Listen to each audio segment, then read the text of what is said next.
ओम सभी को सादर नमस्ते।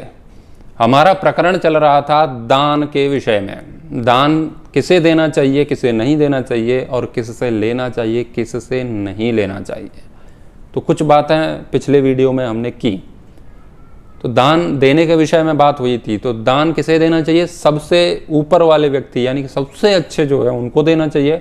यदि उनकी आवश्यकताएं पूर्ति हो जाती हैं फिर भी आपके पास शेष धन बचता है दान के लिए, तो उससे निम्न व्यक्ति को देना चाहिए। फिर उससे निम्न व्यक्ति को, यानी कि क्रम ऊपर से नीचे की ओर चलेगा देने में। लेना भी है, क्योंकि दान दिया जा रहा है अर्थात किसी के द्वारा लिया भी जा रहा है। लेने की क्रिया वही होगी जहाँ देने की क्रिया होगी, दोनों एक दूसरे की पूरक हैं। तो दान दिया भी जाता है, दान लिया भी जाता है। तो यदि आप समाज के लिए कुछ अच्छा करना चाहते हैं, कोई संस्था का निर्माण कर रहे हैं, या आप संस्था से न जुड़ करके भी व्यक्तिगत रूप से यदि आप समाज के लिए कुछ करना चाहते हैं, तो उसके लिए धन की आवश्यकता तो सर्वप्रथम होती ही है। तो हम क्या सोचते हैं कि हम समाज में कल्याण करने का कार्य कर रहे हैं, समाज को अच्छे मार्ग पर लाना चाहते हैं, तो इसमें जो धन आएगा वह धन भी पवित्र कमाई का होना चाहिए। पुण्य कर्म करके धन अर्जित जिस व्यक्ति ने किया हो, हम ऐसे ही व्यक्तियों से धन लेंगे दान के रूप में, जिसको पवित्र कार्य के लिए उपयोग किया जाएगा। यानी कि 2 नंबर का पैसा हम अपनी संस्था में नहीं लगाएंगे, क्योंकि पाप का पैसा आएगा तो पाप के पैसे को पुण्य में कैसे प्रयोग करेंगे? जिसकी जड़ ही पाप है तो उसका फल पाप ही लगेगा, उसमें पुण्य होगा कैसे? ऐसा हम सोचते हैं। और ऐसे आपने बहुत लोग भी देखे होंगे जो वैसे स्थान पर भोजन ही नहीं करते, प्रसाद नहीं लेते, जहाँ पर कई लोग दान दे करके जाते हैं। वो कहते हैं पता नहीं कैसा कैसा धन आता है, बहुत बेकार, हम नहीं खाएंगे यहाँ पर। तो हमारी धारणा क्या है कि गलत धन का हमें दान स्वीकार नहीं करना है, हमें पवित्र कमाई इसमें लगानी है, क्योंकि पवित्र कार्य इसे करने जा रहे हैं। यह बहुत बड़ी एक भ्रांति है। मैं जो बात बताने जा रहा हूँ यह आपने नहीं सुनी होगी, अपवाद को छोड़ करके। कुछ ही लोग होंगे जिन्होंने यह वैशेषिक दर्शन कभी सुना या पढ़ा होगा। दान के नाम पर बहुत ज़्यादा मकड़ जाल समाज में फैला हुआ है, उसका बहुत अच्छा निराकरण महर्षि कणाद जी ने किया है। तो आप वहाँ पर देखेंगे तो वहाँ पर बहुत सुंदर ढंग से बताया गया है कि दान किससे लेना चाहिए। तो देने में ऊपर से प्रक्रिया चलती है, लेने में नीचे से चलती है। हमें दान सबसे पहले निकृष्टतम व्यक्ति से लेना चाहिए। जो व्यक्ति सबसे ज़्यादा गलत करता है, 2 नंबर का पैसा कमाता है, उससे सबसे पहले पैसा लेना चाहिए। अब इसमें हम क्या कहते हैं, पाप से उसने कमाया है, हम उसका पैसा लेंगे तो हमारे अंदर भी पाप लगेगा, हमें भी पाप लगेगा, पाप हमारे अंदर भी आएगा। तो यह हमारा क्या तर्क है कि जब किसी से हम धन ले रहे हैं तो वह व्यक्ति पापी है, तो हम भी पापी हो गए, यानी कि उसका पाप हमारे अंदर आ गया। तो इसी तर्क को हम विपरीत करके लगाएं तो क्या आप किसी पुण्य करने वाले व्यक्ति का धन दान के रूप में स्वीकार करते हैं, तो क्या उस पुण्यात्मा के कुछ पुण्य आपके अंदर आ जाते हैं? यदि पापात्मा का धन स्वीकार करने पर आप पापात्मा हो जाते हैं, तो फिर पुण्यात्मा का धन लेने पर आप पुण्यात्मा भी हो जाने चाहिए। तो पुण्य का धन ले रहे हैं आप लोगों से, तो आप तो बहुत बड़े पुण्यात्मा हो गए। तो जो करेंसी आ रही है, गांधी छाप जो नोट आ रहा है, क्या पाप उसमें चिपक करके आता है? तो न उसमें पाप आता है, न उसमें पुण्य आता है। इसके लिए बहुत अच्छा सूत्र दिया है, आत्मांतर गुणानाम आत्मांतरे कारणत्वात्। इसका सीधा सा अभिप्राय यही है कि एक आत्मा के पाप या पुण्य दूसरी आत्मा में ट्रांसफर नहीं होते हैं, बदलाव नहीं होता है, स्थानांतरित नहीं होते हैं कि उसने पाप किया फिर वो पैसा उसको दे दिया तो अब वो पाप उसमें चला गया।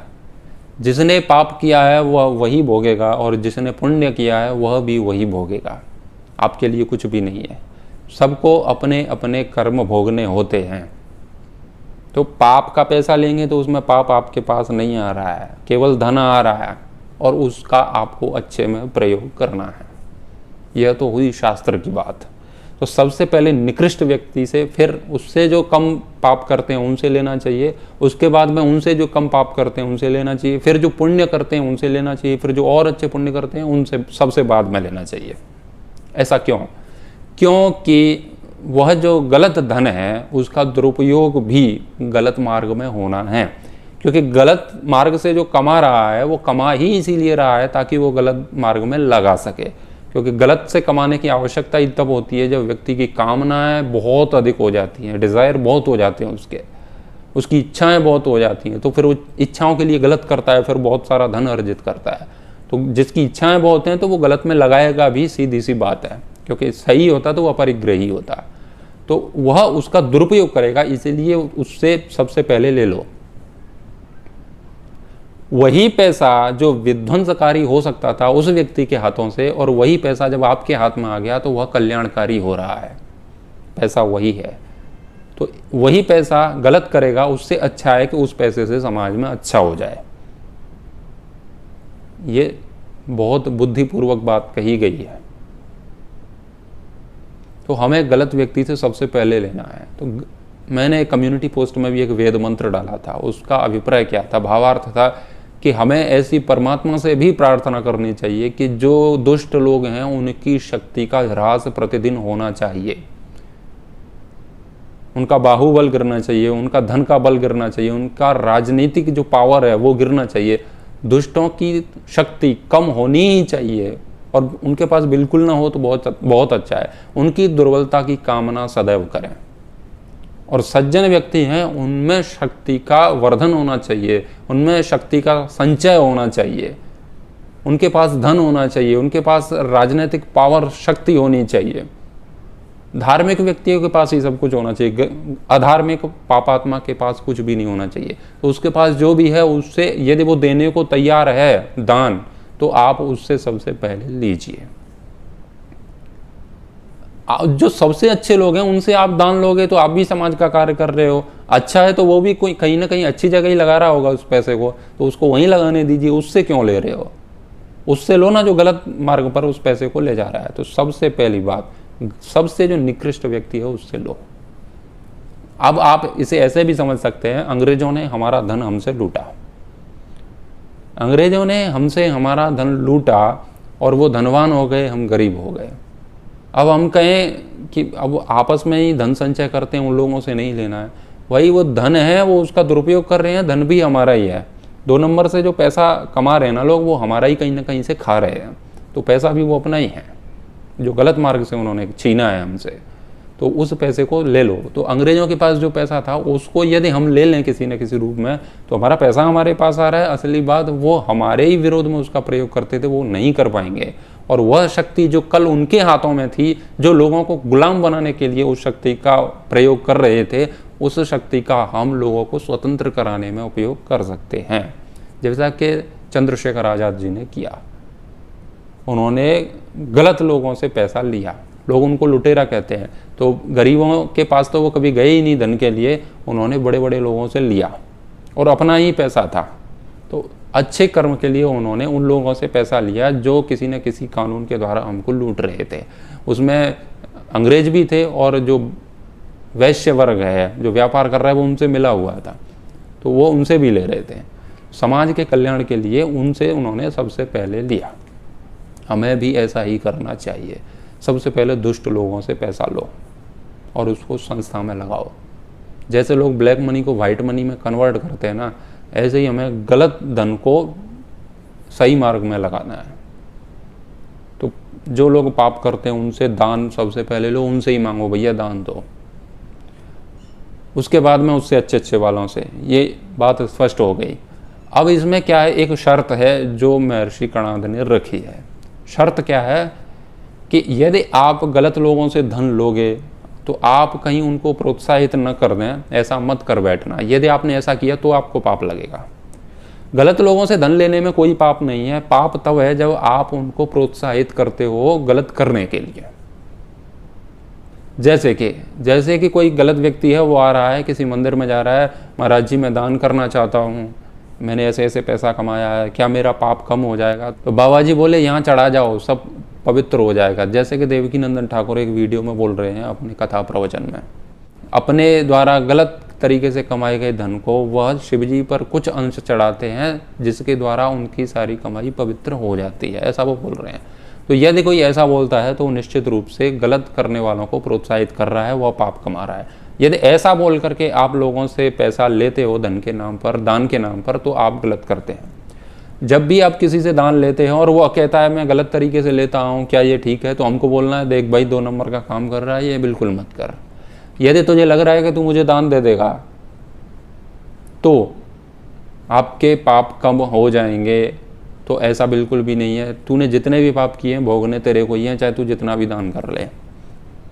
यदि आप ऐसा करते हैं, होता क्या है कि गलत लोग, जो ब्लैक मनी वाले लोग हैं ना, वो बड़ी बड़ी संस्थाओं में पैसा देते हैं, तो जो वहाँ के गुरु लोग हैं या पंडित पुजारी जो भी हैं, या किसी अन्य संस्था के जो धार्मिक नहीं है सामाजिक है, तो वो क्या करते हैं, उनको मंच पर बिठाएंगे, अरे इन्होंने इतना दान दिया देखो ये, और फिर उनको प्रमोट कर रहे हैं, प्रोत्साहित कर रहे हैं। तो वो क्या और गलत करते हैं और गलत लोगों की अच्छी छवि प्रदर्शित करते हैं समाज में। समाज भी समझता है देखो ये अच्छे लोग हैं, तो फिर उनका वो विरोध नहीं करते और उनके जैसा बनना चाहते हैं, तो और लोगों को भी गलत करने के लिए प्रेरित करते हैं। तो तस्य समभिव्याहरतो दोषः, वहाँ पर बताया गया है कि यदि आप उनको सम्मान देते हो तब दोष आता है उसमें। तो हमें गलत को गलत कहना है कि भैया गलत कर रहे हो, इसके बाद तुम दान देना चाहते हो, तुम्हें लग रहा है कि हम कुछ अच्छा करते हैं, तो आप हमें दान दीजिए। और हम आपको सचेत करते हैं कि परमात्मा बिल्कुल नहीं चाहते कि कोई भी व्यक्ति गलत करे, और यह आपकी आत्मा के विरोध में है, इसीलिए आप गलत कर्म अभी से छोड़ दो। अब आप कहोगे कि यदि आप किसी को ऐसा बोलते हैं तो दान क्यों देगा? देते हैं लोग, दान देंगे, कम देंगे कोई बात नहीं, लेकिन शास्त्र कहता है सबसे पहले उनसे लो, अब कैसे लेना है वो आप जानो। गलत बस उनको प्रमोट नहीं करना है, ये एक ही शर्त है बस। हमें नहीं कहना है कि तुम बहुत अच्छा कर रहे हो, लाओ कहीं से भी कमा के कैसे भी वाइट मनी हम करेंगे, भगवान सब साफ कर देंगे, शुद्ध कर देंगे, कमाई को तुम्हारी को दूध से धो देंगे, ऐसा नहीं बोलना है उनको। यदि ऐसा करते हो तो आप उस पाप में भागीदार हो, बस यही शर्त है एक। यदि आप इस शर्त का पालन करते हैं, आप उसको गलत करने के लिए प्रोत्साहित नहीं करते हैं, तो गलत व्यक्ति से सबसे पहले लो। तो ये तो हो गई शास्त्र की बात, क्योंकि शास्त्र कहता है धर्मपूर्वक देना चाहिए, धर्मपूर्वक लेना चाहिए। तो ऐसे लोगों से सबसे पहले लो, और ऐसे लोगों से बिल्कुल मत लो। मतलब कई बार होता है कि व्यक्ति भावना में आ जाता है, वो कमाता महीने का 10,000 है और वो दान की महिमा सुन के 5,000 देने को तैयार हो जाता है ना, हम 5,000 देंगे महीने के। कोई तो अपना खेत दे देता है किसी संस्था को, कोई कुछ कर देता है। तो हमें पता है कि वह व्यक्ति इतना सामर्थ्यवान नहीं है, उसके पास इतना नहीं है। यदि वो सामर्थ्य से अधिक हमें दे रहा है तो उसका दान हमें स्वीकार नहीं करना चाहिए, क्योंकि उस व्यक्ति को फिर बाधा होगी। अभी वो भावना में तो दे रहा है, लेकिन हमारे पास आ गया, हम तो उसका प्रयोग कर लेंगे कहीं ना कहीं, फिर हमारे पास तो है नहीं कि उसका सहयोग करें। तो जिसके पास धन नहीं है और वो अधिक देने का प्रयास करता है, अधिक धार्मिक भावना में होकर के, तो हमें उससे धन स्वीकार नहीं करना चाहिए। कई लोग हैं वो अरे लो तो उनसे नहीं लें, तो एक ये बात है। सबसे अच्छे लोग हैं उनसे बाद में देखेंगे, वो अच्छी जगह लगा ही रहे हैं, कोई फ़र्क नहीं पड़ता, फिर भी वो देते हैं, क्योंकि अच्छे लोगों को भी कहीं ना कहीं तो दान देना ही है, दान तो देना ही है बराबर, तब उनसे हम ले सकते हैं। ये धर्मपूर्वक कहा गया है देने और लेने के लिए। लेकिन मेरा व्यक्तिगत मानना, मैं कुछ ऐसा कह रहा हूँ, शास्त्र तो ये कह रहे हैं, मैं इसमें सहमत हूँ, लेकिन मेरी व्यक्तिगत राय है, गलत भी हो सकती है, जो भी है, लेकिन मैं ऐसा मानता हूँ कि जिन लोगों के पास, दुष्ट लोगों के पास पैसा है, उनसे हम कैसे भी करके, किसी भी षड्यंत्र से कैसे भी करके उनसे हम अपना पैसा वापस ले सकते हैं, समाज के लिए उपयोग कर सकते हैं, तो वह पैसा ले लेना चाहिए, ऐसा मेरा व्यक्तिगत मानना है। जैसे कि जितनी सामर्थ्य हो उसके सामर्थ्य के अनुसार ही दान करना चाहिए। आवश्यक नहीं है कि आप अधिक ही दें, लेकिन जैसे कि हजारों लोग हैं किसी से जुड़े हुए हैं, तो वो उस व्यक्ति को यदि महीने का, जैसे कि हम जियो वाले को दे रहे हैं, न जाने कितना दे रहे हैं, जैसे मैंने पहले बताया, हम हजारों यूं ही उड़ा रहे हैं, ऐसे लोगों को धन दे रहे हैं जो उसका दुरुपयोग करेंगे, और उस वस्तु का सेवन करने से हमारा भी नाश हो रहा है। जैसे कि कोई पान मसाला, कोई दाने दाने में कैंसर का दम वाला, हम वो खा रहे हैं, तो हमारा भी सत्यानाश उस धन से, और उसका जो लोग उसका प्रयोग करेंगे वो भी लोगों को हानि ही पहुंचाएंगे। तो हम उसमें खर्च कर रहे हैं, तो अच्छी जगह पर हम दान दें। हम 10, 20, 50, 100 रुपये महीने का भी देते हैं, और 1, 2 हज़ार, 5 हज़ार लोग भी उससे जुड़े हैं, तो उस व्यक्ति के पास धन की कोई कमी नहीं आएगी। और विचार करें, मंथन करें और सोचें कि क्या करना है क्या नहीं करना है। यदि अच्छा लगे तो सहयोग अवश्य करें। धन्यवाद।